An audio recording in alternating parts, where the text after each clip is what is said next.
Warahmatullahi wabarakatuh. Selamat pagi anak-anak, bagaimana kabar kalian? Ibu harap kalian dalam kondisi sehat. Oke, di tengah pandemi seperti ini. Perkenalkanlah, saya Budia Arum Pujiastuti. Saya adalah salah satu guru di UPT SMPN 3 Kademangan. Dalam kegiatan MLS kita yang hari kedua ini, kita akan membahas tentang COVID-19 dan upaya mencegah penyebarannya.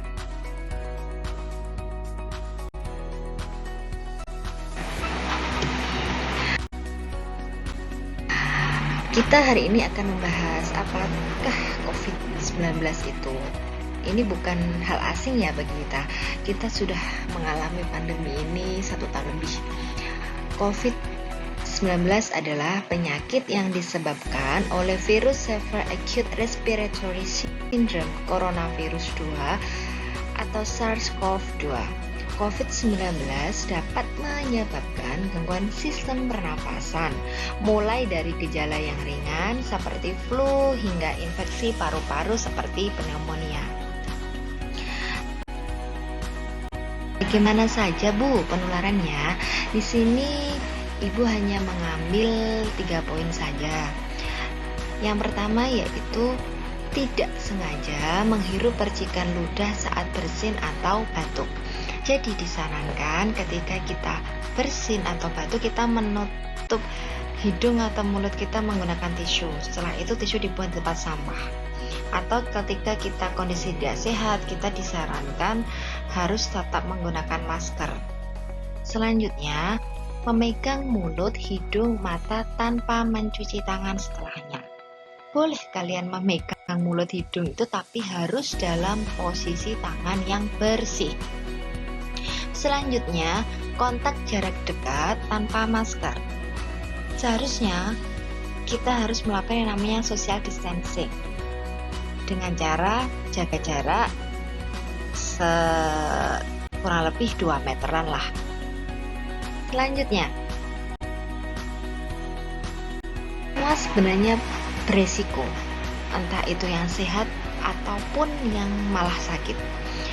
Tapi di sini ada orang-orang yang sangat rentan terkena. Yang pertama, orang lanjut usia. Yang kedua, ibu hamil. Yang ketiga, perokok. Yang keempat, penderita penyakit tertentu. Yang kelima, orang dengan imun atau ketahanan tubuh yang lemah. Dan yang terbaru lagi yaitu balita. Karena sekarang ini ada varian terbaru, maka kita harus menjaga diri kita masing-masing, bertanggung jawab kepada diri kita masing-masing. Terus apa saja Bu gejalanya? Bagaimana Bu gejalanya? Oke, di sini ada beberapa gejala, sebenarnya banyak, lebih dari ini sebenarnya, tapi Ibu mengambil hanya ini saja, beberapa poin saja. Demam yang kurang lebih di atas 38 derajat Celcius. Mengetesnya gimana Bu? Menggunakan yang namanya termometer. Yang selanjutnya, batuk kering, sesak nafas, mudah lelah, anosmia. Anosmia itu hidung sudah tidak bisa membau, kemampuan hidung membau itu tidak ada. Mual, diare, hilangnya kemampuan mengecap rasa. Jadi lidah kita hambar untuk makan, minum apapun. Sakit kepala. Kalau misalnya sudah punya gejala yang mengarah ke situ, terus bagaimana Bu mendeteksinya? Yang pertama, langkah awal itu rapid. Yang kedua, PCR atau swab. Yang selanjutnya dilakukan tes, entah itu CT scan atau darah. Terus di mana Bu melakukannya? Di klinik kesehatan. Entah itu rumah sakit, entah itu klinik, kita bisa mengeceknya lewat sana. Kalau sudah terkena atau positif COVID, langkah apa Bu? Yang pertama, isolasi mandiri bagi yang tidak mempunyai penyakit yang serius atau kronis. Maksudnya dia masih dalam gejala ringan, disarankan isolasi mandiri selama kurang lebih 2 minggu. Tidak keluar rumah, tetap stay di rumah. Kenapa? Karena takutnya nanti akan memberikan virus untuk orang lain atau menulari orang lain.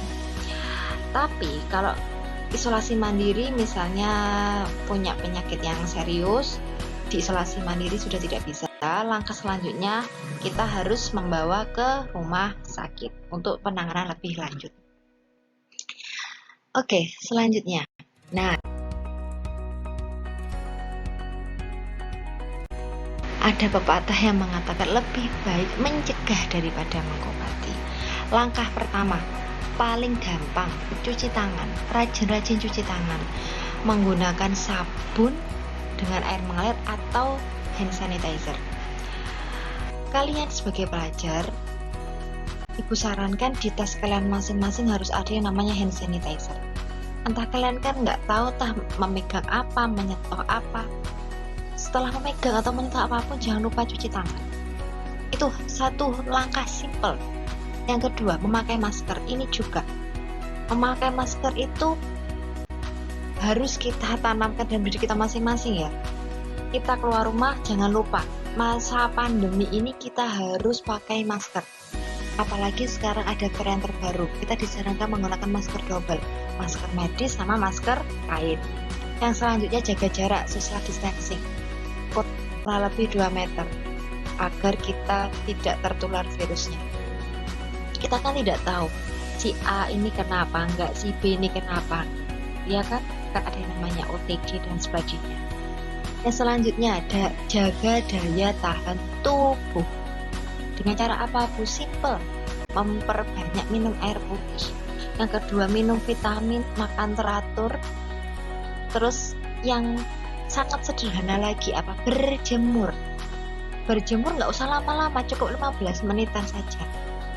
Itu kurang lebih jam 10-an pagi waktu matahari di atas. Itu sangat bagus, vitamin D-nya sangat oke.